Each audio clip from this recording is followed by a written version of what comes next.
Sementara itu, Lantamal 8 Manado juga melaksanakan inspeksi penerapan protokol kesehatan di Pelabuhan Manado dan tempat pelelangan ikan tumumpa jelang libur Natal dan Tahun Baru.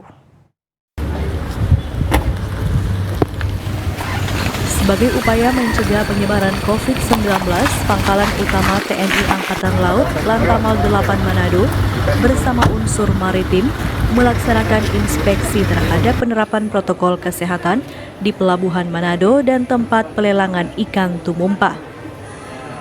Komandan Lantamal 8 Manado Brigjen TNI Marinir Iwayan Ariwijaya menuturkan, kegiatan ini juga untuk mengantisipasi lonjakan kasus COVID-19, terutama menjelang libur Natal dan Tahun Baru, di mana mobilitas masyarakat di Sulawesi Utara terbilang cukup tinggi.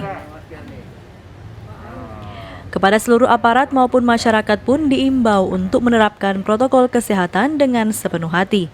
Ya, kami menghimbau pada seluruh aparat maupun masyarakat untuk tetap melaksanakan, bagi aparat ini menjaga masyarakat, membantu untuk mendisiplinkan protokol kesehatan yang diterapkan.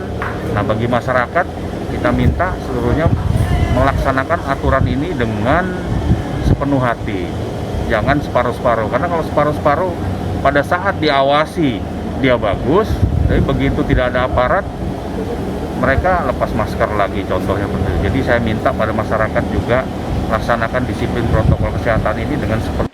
Usai melakukan inspeksi protokol kesehatan serta bagi-bagi masker medis di Pelabuhan Manado dan tempat pelelangan ikan tumumpa, Lantamal 8 Manado juga menyerahkan paket bahan pokok bagi pekerja di 2 lokasi tersebut.